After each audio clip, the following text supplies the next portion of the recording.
dice que vivían en Roma, ¿no? Pero sus actividades ministeriales, evangelísticas, no le permitían poder hacerlo. Pero esta carta va a servir de anticipación a su viaje y al mismo tiempo de una plataforma para que él le pueda predicar el Evangelio. Él lo que quería era llegar a Roma y comunicarles el Evangelio en persona, aunque ellos ya eran hijos de Dios, ¿no? El propósito de la carta es exponer el tema de la santidad y la justicia de Dios a través del Evangelio de la gracia de Dios. En ese propósito, Pablo va a demostrar que todo ser humano está desprovisto de santidad y justicia, de esa santidad y justicia que Dios demanda. Tanto el judío como el gentil están perdidos y todos necesitan de Dios. El desarrollo de su argumento, Pablo en primer lugar expone la universalidad del pecado. La justificación es solamente por la fe y la justicia del hombre es insuficiente e inaceptable delante de Dios. La única justicia que Dios va a aceptar es la que se obtiene por fe en la persona de Jesucristo. La imputación de la justicia de Cristo en el creyente le exige, le demanda una vida nueva. El hombre nuevo puede tener victoria sobre el pecado mediante la práctica de la obediencia a la palabra, la dependencia del Señor y la sumisión a la voluntad del Espíritu Santo, tema que estuvimos viendo el domingo pasado.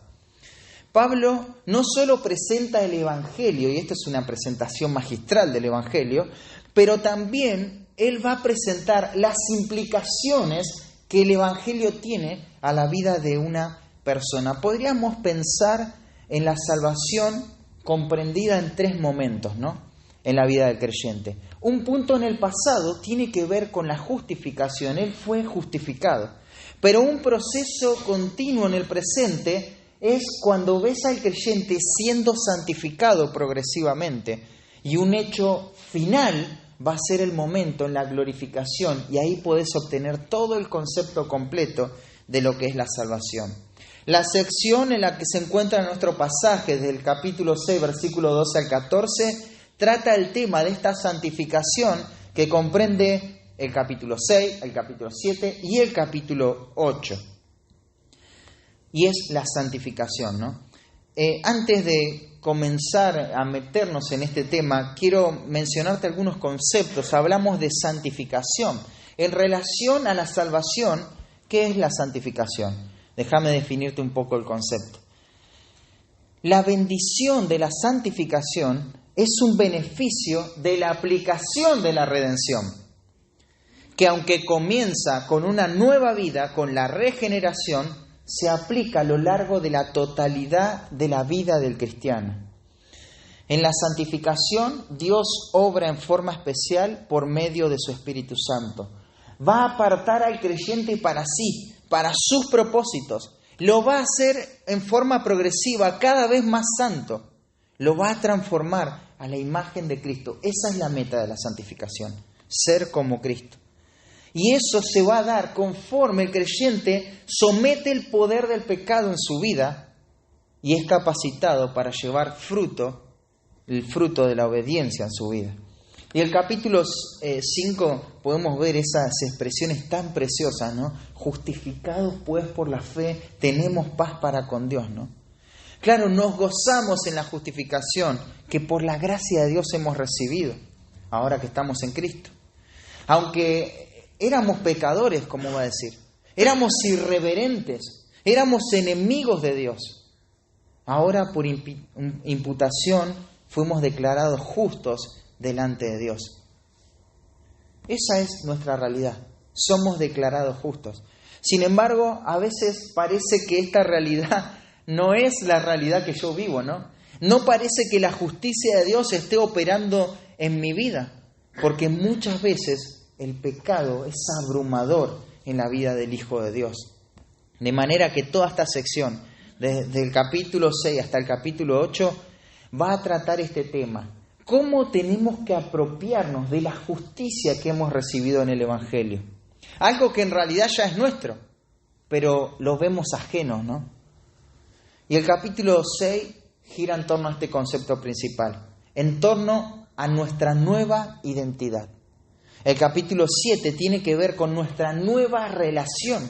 Y el capítulo 8 tiene que ver con el nuevo poder que tenemos para vencer el pecado. Y va a comenzar el capítulo 6 afirmándonos en nuestra identidad, en esta identidad que tenemos al estar inmersos, bautizados en Cristo, en la obra de Cristo. En el versículo 1 hasta el versículo 10 podemos ver eso. Luego en el capítulo 11, Pablo hace un llamado a reconocer esta identidad. Parece que el pecado ha afectado tan profundamente la vida del creyente que aún nos cuesta reconocer quiénes somos. Le ha quitado todo sentido de realidad al Hijo de Dios. Y se va a mostrar esta identidad. Y esta identidad no está definida por un toque individual, por una impronta personal. Eso no sirve para nada. La confianza en nuestra identidad está sostenida por Cristo y porque nos identificamos con Él.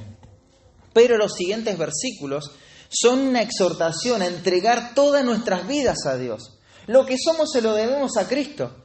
Entonces, no le entreguemos más al pecado nuestras fuerzas, nuestro tiempo, nuestros recursos. Démosle todo a Cristo porque lo que somos se lo debemos a Él. Y déjame mencionarte la idea central de estos 3 versículos en este grupo de palabras. Pablo afirmó al creyente en su identidad en Cristo. Sin embargo, ahora va a ser un llamado a no permitir que el reino del pecado domine su cuerpo, sino que entregue su vida en disposición y servicio a Dios, presentando su cuerpo como un arma, como un instrumento para los propósitos de Dios. Hermanos, aunque estamos en este cuerpo que aún no ha sido redimido, aún no ha sido glorificado, este cuerpo que está sujeto a muerte, podemos honrar a Dios con este cuerpo. Porque el cuerpo no debe ser tratado de cualquier manera, ni descuidado, ni usado para cualquier fin, sino que debemos usarlo para los propósitos de Dios. Nuestra vida se debe consumir, se debe gastar por completo en una entrega incondicional a Cristo. Y por eso tenemos que vivir. Teniendo en mente este llamado de Pablo, vamos a ponernos de pie y leer estos 3 versículos de la palabra de Dios. Romanos 6, 12 al 14. Dice así la Escritura.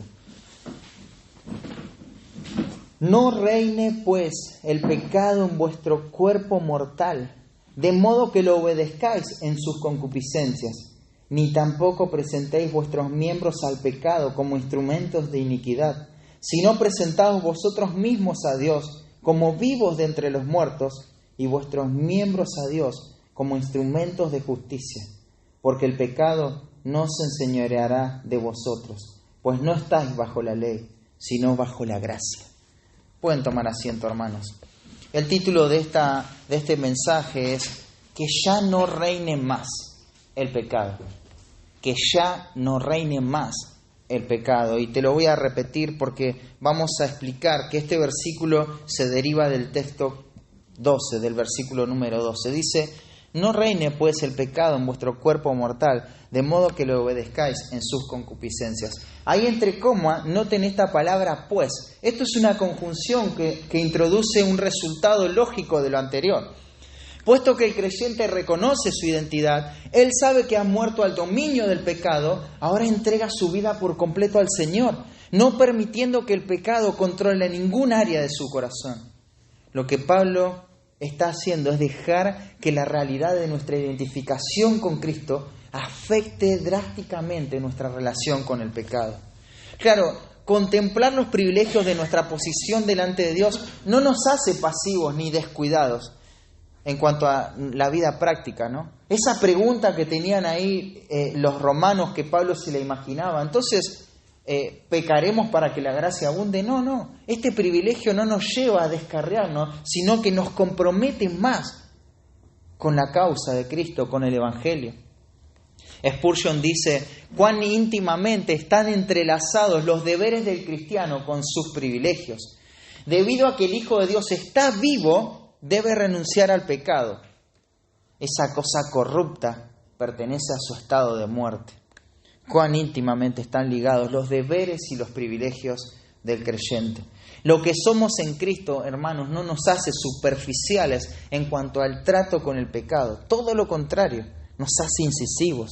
Él va a decir, no reine. Lo primero que aparece en el texto original es este adverbio de negación, no. Acá se pone un énfasis posicional.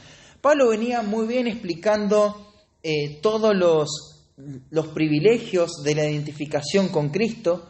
Él venía utilizando verbos todos en indicativos, descriptivos, pero de repente va a usar el primer imperativo del capítulo y quizá de la carta. Y él va a decir no. Frena abruptamente su enseñanza y dice no, esto no. Acá tenemos que parar, esto no. Hace una prohibición. Y el tiempo presente de este verbo nos deja ver la continuidad de la acción. Ahora, mirás el modo imperativo te deja ver la fuerza de la acción. La expresión sería así, que el pecado deje de reinar, que ya no reine más, basta ya de este amo, que se acabe, se terminó esto.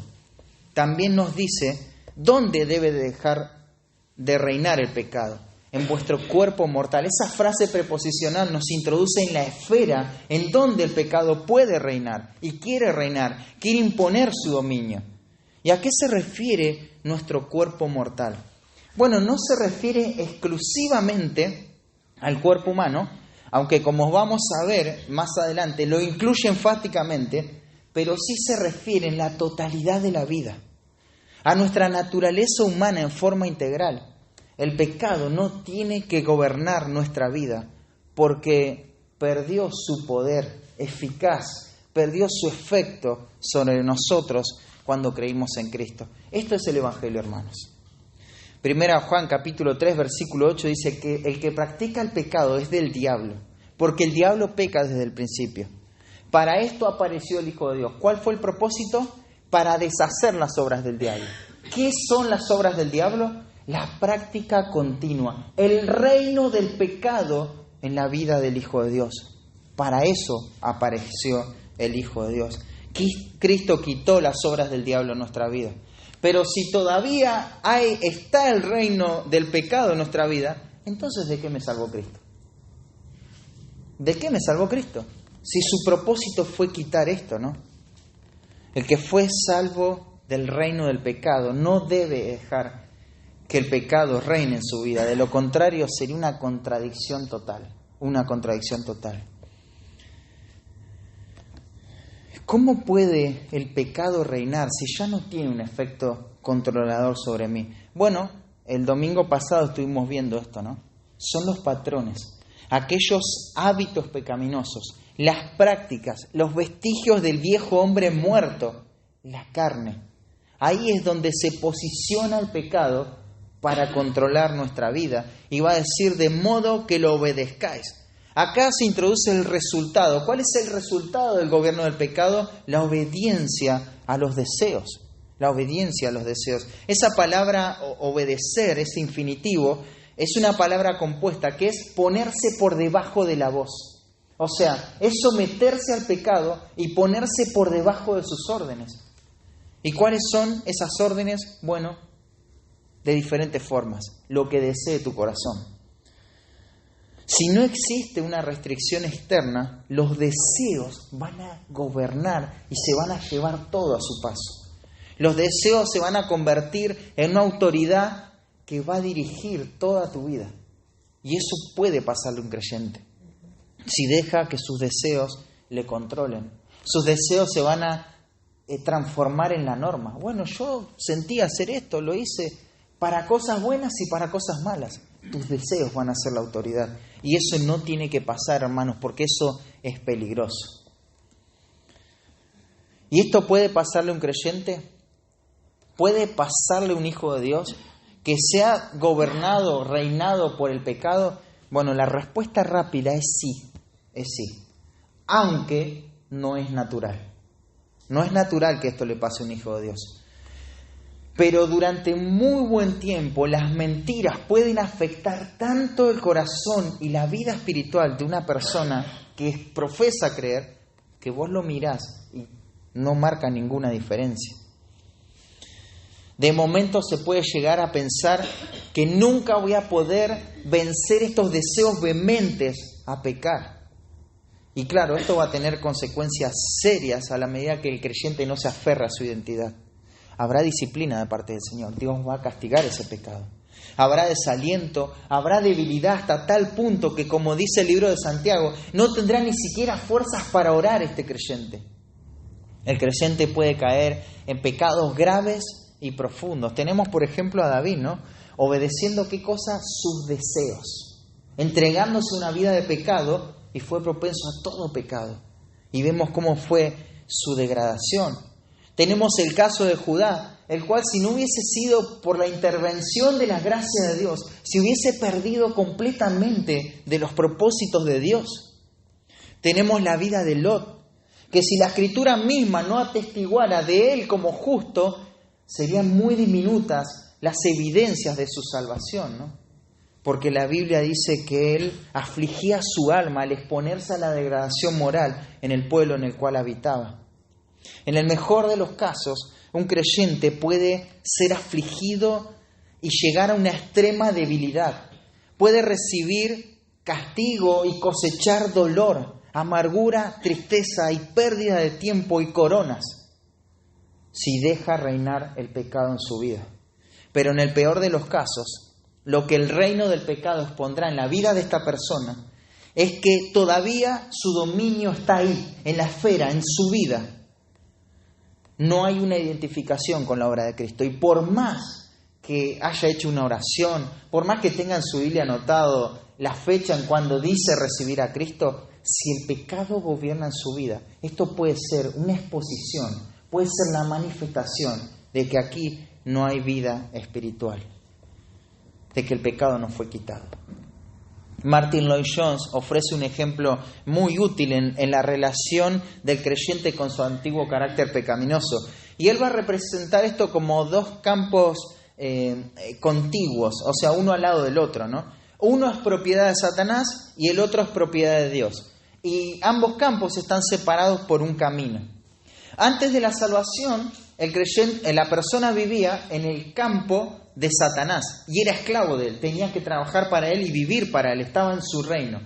Pero Cristo lo rescató de ese campo y lo trae a su propio campo. Ahora pertenece a otro dueño y ahora trabaja para otra cosa y tiene que servir a ese dueño. Pero es como que el creyente ahí está en el campo del Señor, de su nuevo amo, y las viejas costumbres están pasando la calle. Y le grita el tirano, el déspota anterior, y le va a decir: vení acá, hacé esto, no te olvides quién sos, no te olvides que vos hacías esto, que te deleitabas en esto. Y son los patrones, las costumbres. Claro que nunca él va a poder volver al otro campo, porque no va a perder una oveja al Señor. Estamos en otra posición, pero el pecado grita, reclama por sus viejos patrones y deseos, y no debemos ceder. No puede afectarnos en forma eficaz porque perdió todo poder en nosotros, porque el pecado y las prácticas fueron quitadas. Entonces, que el pecado no reine, o que el pecado reine, sería una incongruencia con lo que somos en Cristo. Pero la prohibición de Pablo no es incongruente, sino que armoniza con las malas decisiones que tomamos muchas veces en relación al pecado. Debemos escapar, por tanto, hermanos, del dominio del pecado. Debemos escapar, debemos huir de eso.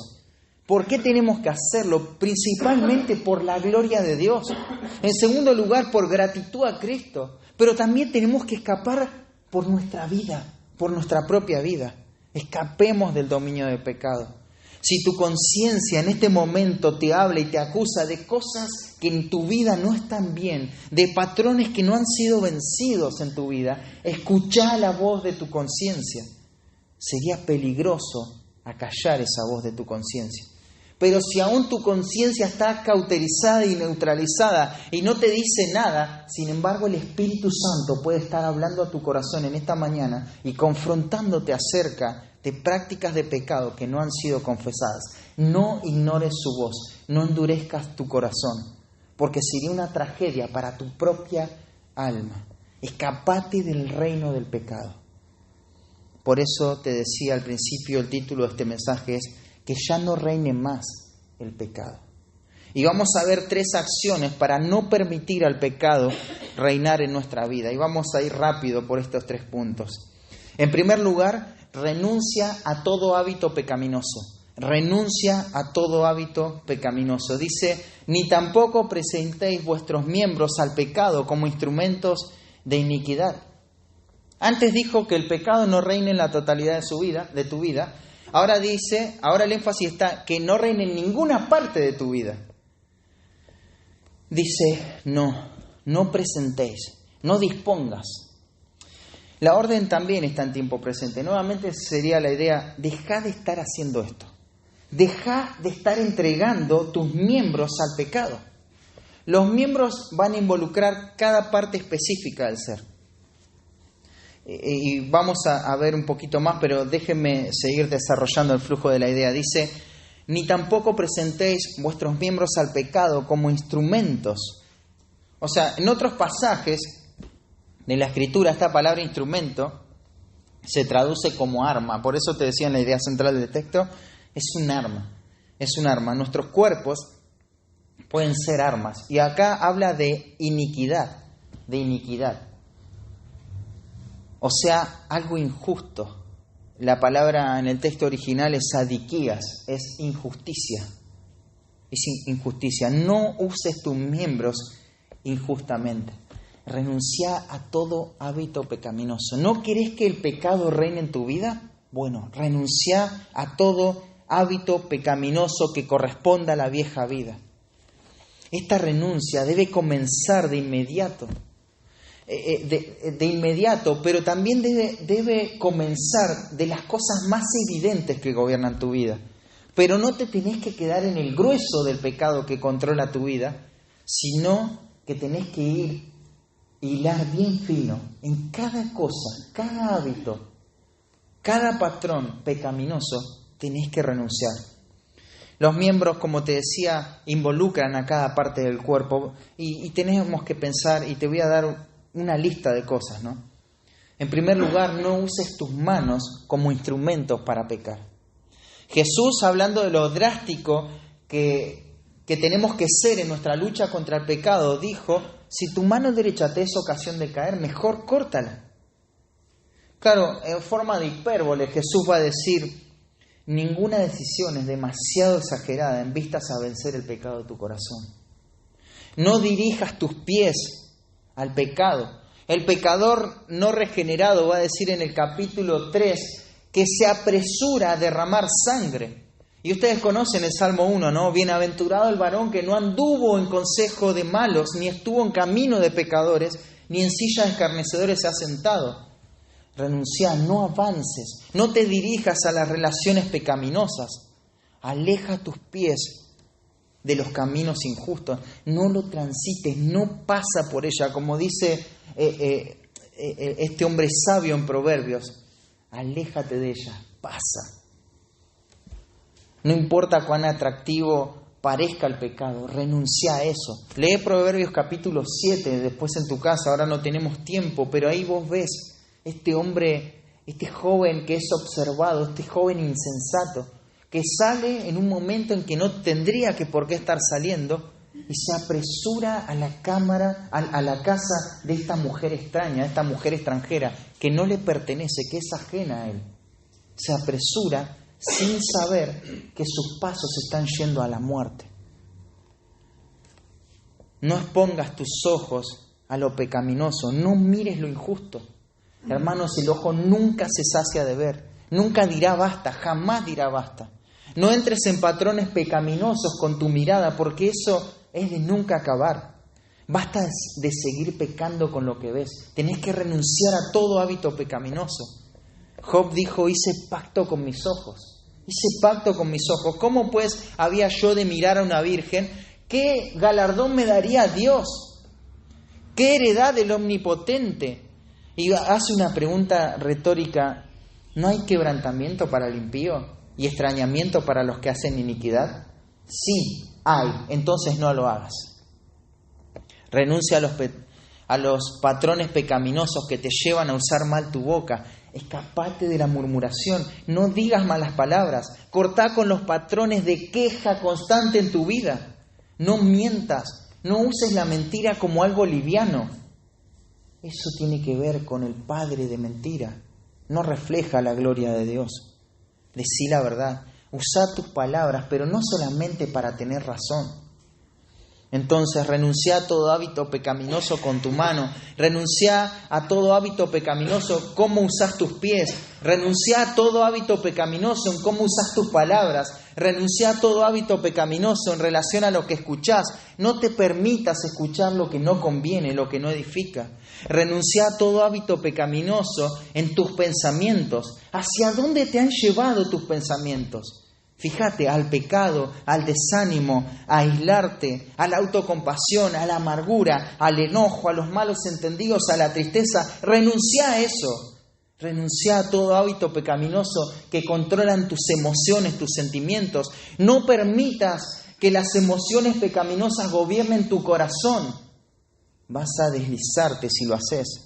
Renuncia a todo hábito pecaminoso en el uso de tus posesiones materiales. Renuncia a todo hábito pecaminoso en relación al tiempo. Aprovecha el tiempo, sé un buen administrador. Renuncia a todo hábito pecaminoso en relación a cómo utilizas tus energías, tus fuerzas.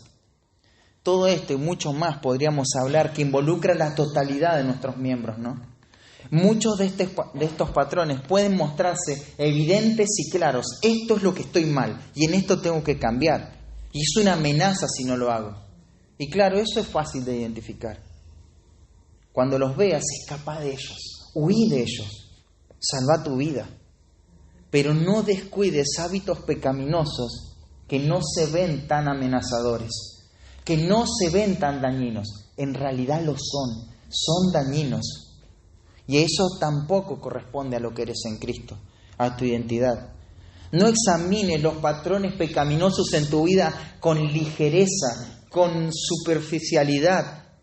Discierne cómo el pecado se expresa de tantas maneras.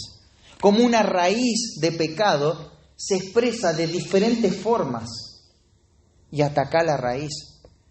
Cuando el salmista estaba exaltando la revelación de Dios y empieza en el Salmo 19 haciendo una exaltación a esta revelación general de Dios al ver la creación. Después sigue impactado y sigue exaltando la revelación especial de Dios. Todo eso es para que el salmista sea amonestado, sea instruido y que viva su vida en torno a esta revelación de Dios.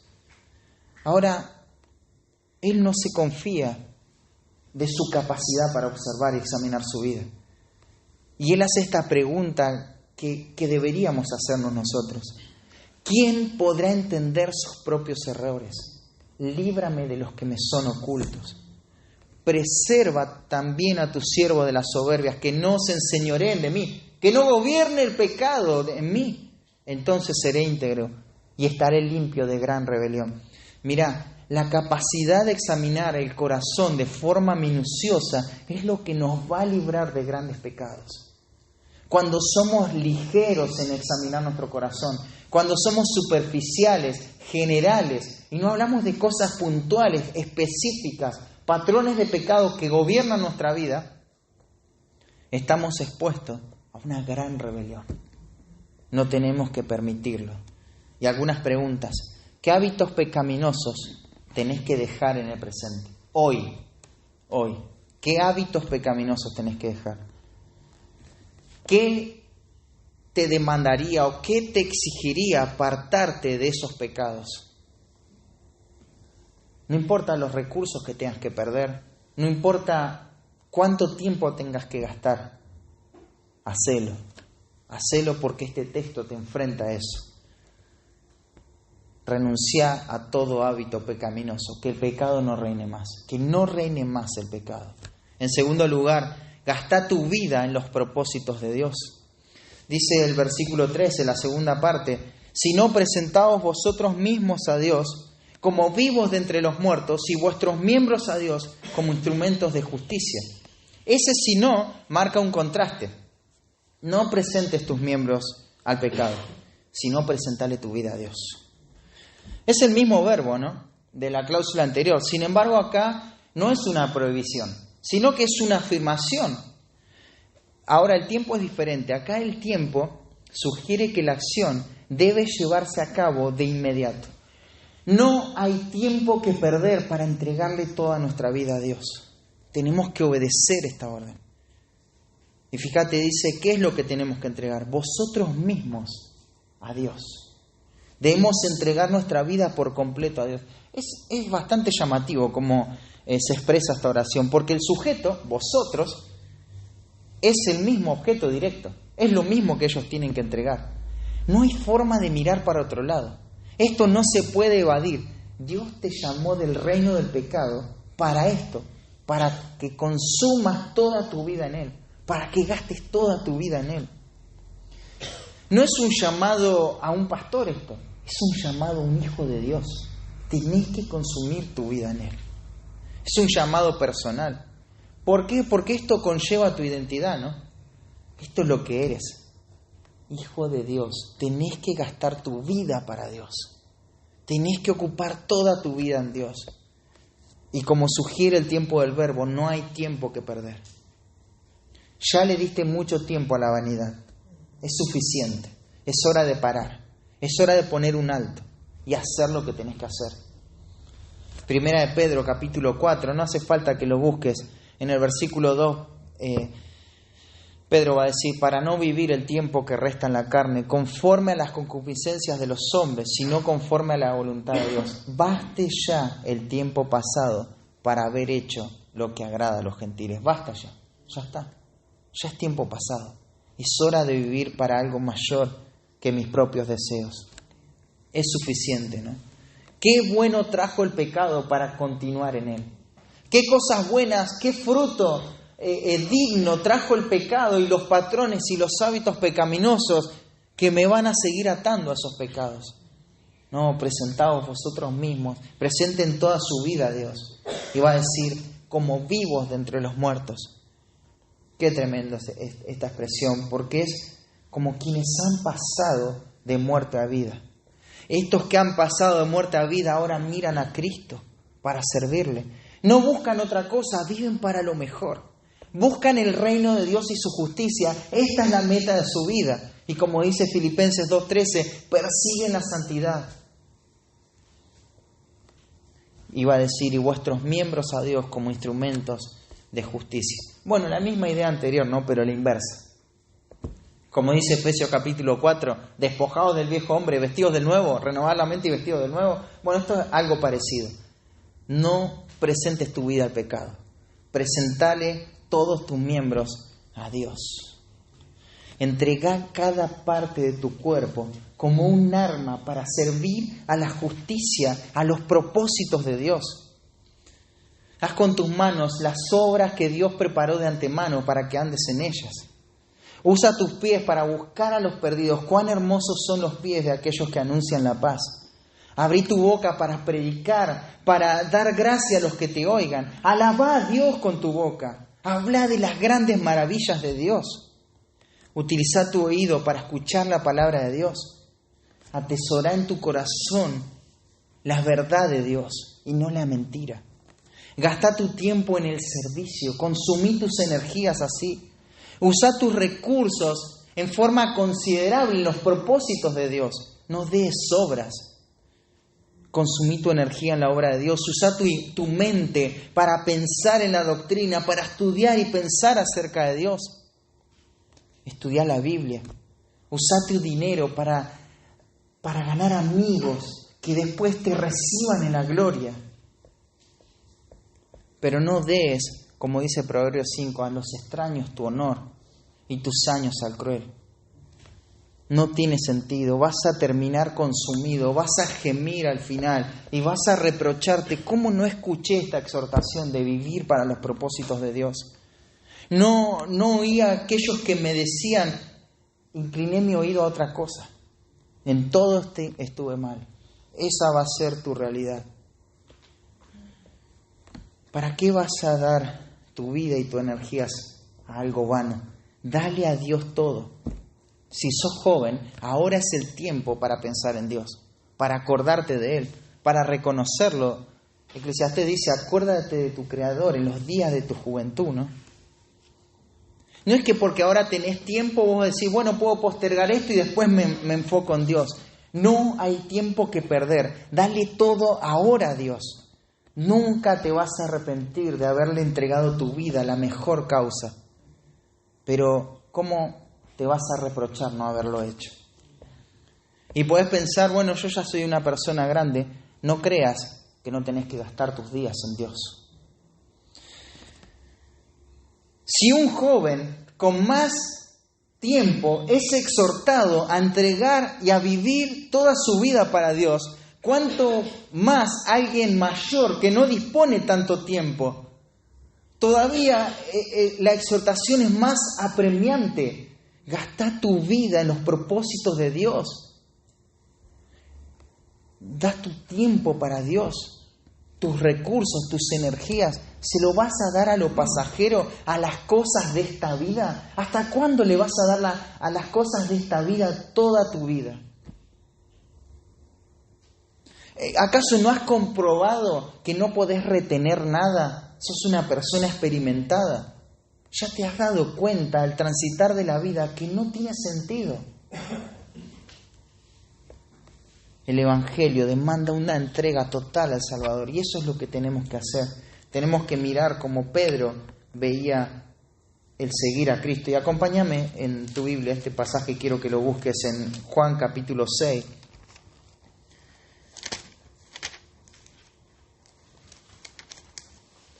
Versículo 66. Nos estamos metiendo prácticamente cuando vamos a este versículo así en una pelea.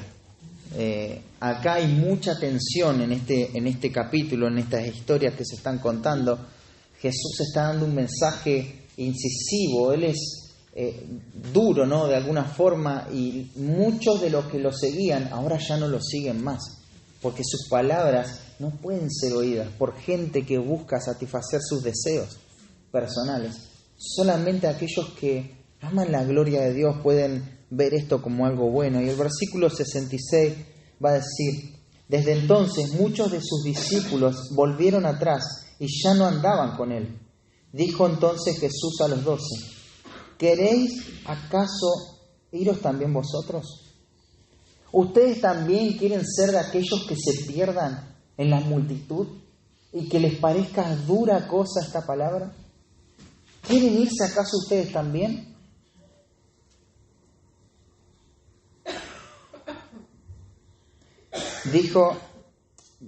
Versículo 68, le respondió Simón Pedro, Señor, ¿a quién iremos? Tú tienes palabras de vida eterna, y nosotros hemos creído y conocemos que tú eres el Cristo, el Hijo del Dios viviente. ¿A quién vamos a ir? Sí, estas palabras le molestan a la multitud, pero nosotros sabemos que son palabras de vida eterna. ¿A quién vamos a seguir? ¿En dónde vamos a gastar nuestra vida si nosotros sabemos, si hemos creído en esto? ¿Cómo vamos a ir a caer en la vanidad de la vida? ¿Cómo vamos a caer presos de los deseos de la multitud? Sí, a ellos les molesta esta palabra, es dura, ¿quién la puede oír? Pero nosotros sabemos que es vida eterna. Son palabras de vida eterna. ¿Acaso hay algo más grande que vivir para los propósitos de Dios? A Spurgeon, un hombre muy influyente en toda Inglaterra, ¿no? En un momento la reina de Inglaterra le ofreció el segundo puesto en el reinado y él era pastor de una iglesia. A lo que él le contestó, yo soy pastor, no puedo humillar cayendo en una posición de rey. No puedo humillar mi posición así. Para él el pastorado era el llamado más alto que Dios podía tener para una persona. Y ni siquiera ser rey era superior a eso. No, es que los propósitos de Dios son sublimes. Es el mejor llamado al que podemos responder. Y te repito, este es el llamado al Hijo de Dios. No es el llamado a aquel que va a salir al campo misionero. No es el llamado a aquel que va a ser pastor. Es el llamado a cada hijo de Dios a entregar su vida en servicio a Dios. Y Pablo es un ejemplo de eso, ¿no? Acompáñame a 2 de Timoteo, capítulo 4. Son las últimas palabras del apóstol. Él caminó toda su vida en torno a esto. Él entregó toda su energía, su fuerza, sus recursos. Él amó más, él consumió de lo suyo. A él no le importó si era amado o menos. Él lo dio todo para el Señor. Y es un ejemplo, un estímulo para nosotros también. Dice, porque yo ya estoy, capítulo 4, versículo 6, porque yo ya estoy para ser sacrificado y el tiempo de mi partida está cercano.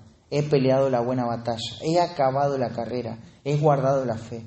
Por lo demás, me está guardada la corona de justicia, la cual me dará el Señor, juez justo, en aquel día. Y no solo a mí, sino a todos los que aman su venida.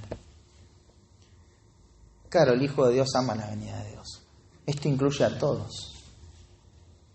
¿Te vas a alistar ahí en la fila junto con Pablo y entregar toda tu vida a Dios? Esperemos que así sea, hermano querido.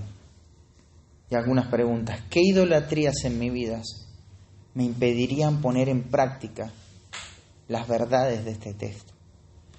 ¿Qué miedos me impiden vivir por fe en las verdades de este pasaje? ¿Y cuáles son las mentiras que mi corazón tiende a creer acerca de las verdades que se enseñan en este pasaje? Que ya no reine más el pecado. Renuncia a todo hábito pecaminoso. Gasta tu vida en los propósitos de Dios. Pero en tercer lugar, comprende la realidad de la gracia. Claro, esto es gracia. Dice, porque el pecado no se enseñoreará más de vosotros, pues no estáis bajo la ley, sino bajo la gracia. El pecado no se enseñoreará más de vosotros. El pecado no va a ser nuestro amo, nuestro Señor. El modo indicativo de estos verbos en el versículo 14 pone a la acción como una realidad. Claro, esto no es una realidad solamente escatológica, sino también presente, ¿no? Esta es la marca de un creyente genuino. El pecado no gobierna la vida del Hijo de Dios. Mirá el versículo, volvemos a Romanos. Fíjate el versículo 6, dice, sabiendo esto, que nuestro viejo hombre fue crucificado juntamente con él para que el cuerpo del pecado sea destruido, a fin de que no sirvamos más al pecado. A fin de que no sirvamos más al pecado. Versículo 17. Dice, pero gracias a Dios que aunque erais esclavos del pecado, tiempo pasado, habéis obedecido de corazón a aquella forma de doctrina a la cual fuisteis entregados y libertados del pecado, vinisteis a ser siervos de la justicia. Versículo 22 también, el mismo capítulo estamos leyendo, ¿no? Mas ahora que habéis sido libertados del pecado, o sea, de la esclavitud del pecado, del reino del pecado, y hechos siervos de Dios, tenéis por vuestro fruto la santificación y como fin la vida eterna. Fíjate, ¿cuál es el fruto de una vida que ya no es controlada y gobernada por el reino del pecado? La santificación. Varias veces hemos dicho, ¿no? El que no está siendo justificado es porque el que no está siendo santificado es porque nunca fue justificado. Pero una evidencia de tu justificación, acá la muestra Pablo, ¿no? Este es el fruto. ¿Cuál es el fruto? La vida eterna. La vida eterna, no, la santificación. Y el fin de esa santificación, la plenitud de esa santificación, es la vida eterna. ¿Te das cuenta? Vos podés saber que sos salvo, no porque decís, porque yo voy al cielo. No, porque estás siendo santificado. Porque el pecado no gobierna en tu vida. Y como resultado de eso, como fin de eso, la vida eterna. Pero todo lo contrario sería dejar que el pecado gobierne mi corazón. ¿Y cuál es la paga que se obtiene por eso? La muerte. Porque la paga del pecado es muerte. ¿Te das cuenta? Ese versículo en ese contexto está hablando de prácticas de pecado. Pero volvé a Juan. Te mencioné un versículo, pero ahora te pido que me acompañes a 1 de Juan, capítulo 3. Es muy sencillo, no hay que ni explicar nada, simplemente lo lees y te das cuenta. El versículo 6 dice, 1 Juan 3:6 dice, todo aquel que permanece en él no peca. Acá no peca está en tiempo presente, es una acción continua, no está pecando continuamente. Todo aquel, otra vez presente, que peca continuamente, no le ha visto ni le ha conocido. Todo el que vive una vida de continuo pecado no conoce a Dios. Y por si quedaron dudas, mira el versículo 9. Todo aquel que es nacido de Dios no practica el pecado. Punto. ¿Por qué? ¿Cuál es la razón por qué no practica el pecado? Porque la simiente de Dios permanece en él y no puede pecar, o sea, no puede practicar el pecado porque es nacido de Dios. La simiente de Dios, la semilla de Dios, la vida de Dios permanece en él. Él es portador de la vida de Cristo. Él es esto. En el capítulo 3 comenzó el capítulo con este llamado al asombro. Ahora somos hijos de Dios. Esto es lo que somos. Es un gatito nada más, no se distraigan. Esto es lo que somos. Somos hijos de Dios. Claro, aún no se manifestó en su máximo esplendor todo lo que hemos de ser. Pero ¿qué hacemos mientras tanto? Nos purificamos así como Él es puro. Luchamos contra el pecado. ¿Por qué el creyente tiene victoria sobre el pecado? Y volviendo a Romanos, capítulo 6, por esta realidad, ¿no?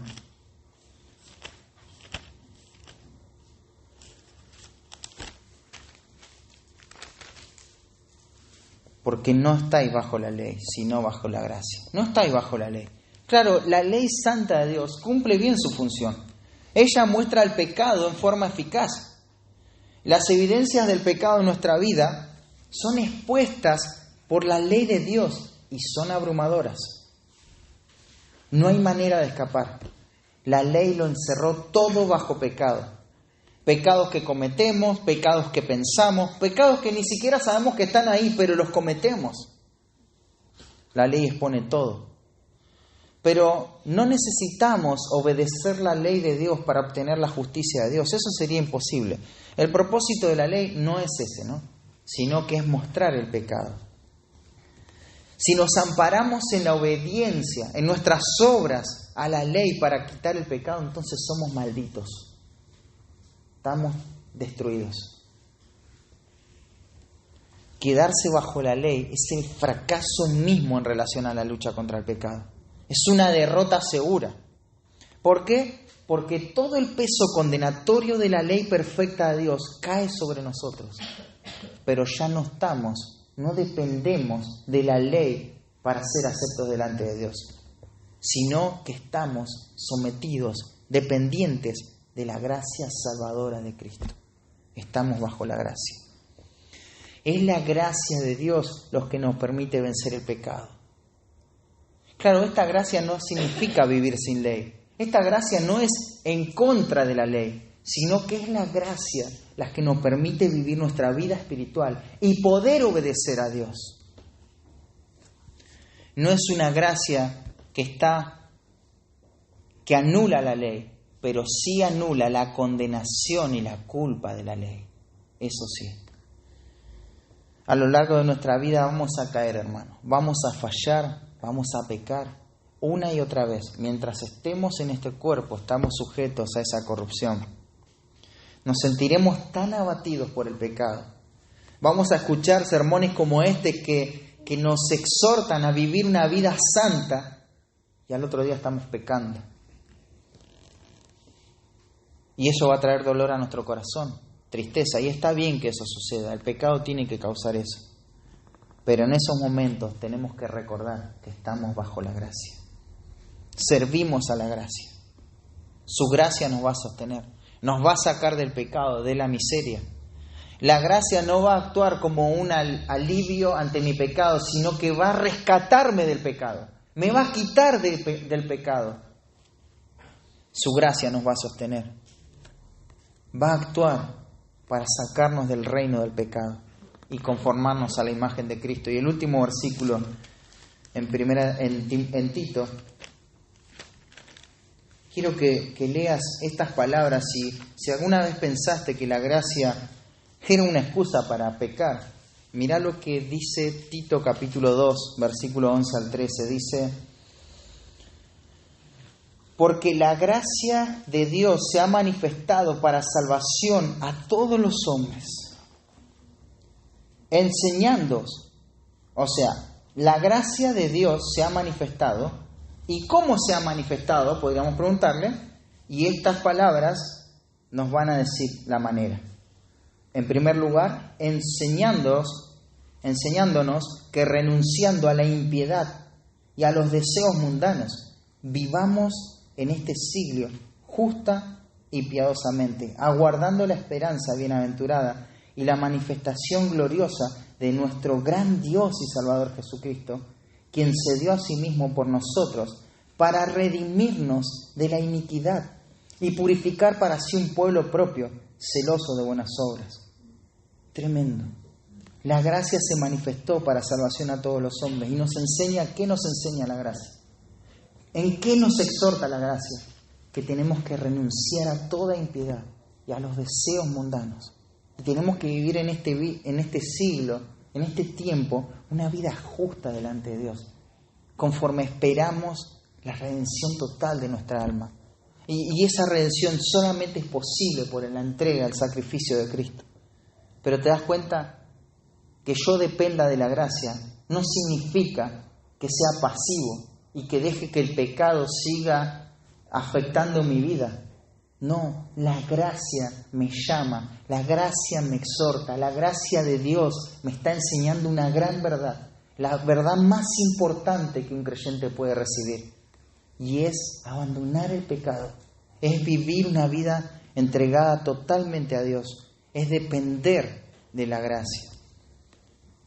¿Comprendes que la realidad de la gracia de Dios en tu vida te lleva a tener victoria sobre el pecado?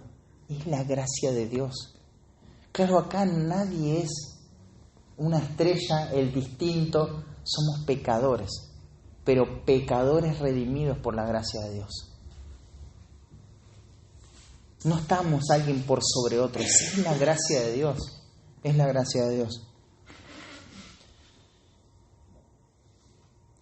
¿Has sido alcanzado por la gracia de Dios? Esa es otra pregunta muy importante que debes hacerte. De eso depende tu eternidad, depende toda tu vida. Pensaba, esta semana hablaba con una persona y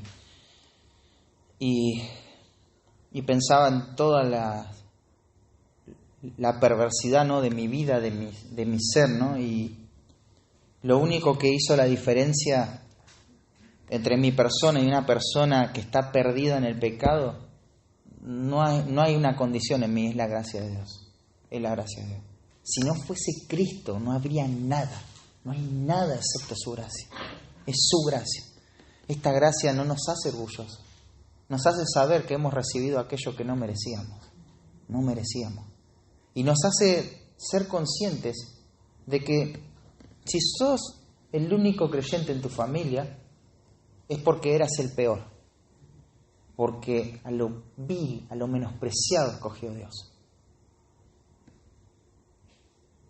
Y esa es la gracia de Dios. No somos mejores que nadie. En conclusión, Pablo prohíbe que el creyente permita que el reino del pecado domine su vida, sino que se entregue por completo en disposición y servicio a Dios, presentando su cuerpo y todo su ser como un arma, como un instrumento para los propósitos de Dios. Que ya no reine más el pecado. Renuncia a todo hábito pecaminoso. ¿Qué pecado tenés que matar en tu corazón? Gastá tu vida en los propósitos de Dios. ¿Qué es lo que te está impidiendo gastar tu vida para los propósitos de Dios? ¿Cuáles son esos miedos que afloran en tu mente? Y comprender la realidad de la gracia. Claro, sin esto estamos perdidos, ¿no? Comprender la realidad de la gracia. Dios te da victoria sobre el pecado. Esto es una realidad. Tenés que vivir en esa victoria. Oremos. Señor, gracias por tu palabra en esta mañana. Pedimos que el Espíritu Santo la pueda aplicar conforme a la necesidad de cada corazón, Señor. Queremos pedirte que nos ayudes a vivir las verdades que enseña este pasaje, Señor. Hay tanto pecado en nuestra vida, Señor.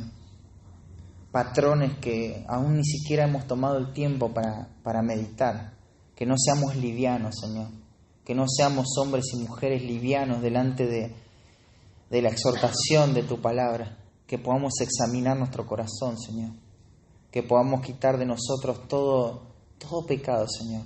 Si hay mentira, si hay engaño, si hay lujuria, Señor, si hay avaricia, codicia, Padre, amor al dinero, una gloria personal, si perseguimos la vanagloria, Señor, el poder, que podamos morir a todo eso, Señor, confesarlo delante tuyo, Señor, poder rendir cuentas, Señor, y apartarnos de toda tendencia pecaminosa que tanto daño nos va a hacer y que es tan dañino, Señor. Te pido que nos des la gracia para poder aplicar tu verdad y no solamente quitar eso viejo, eso que ya no nos corresponde a nuestra identidad, sino vestirnos del nuevo hombre, Señor.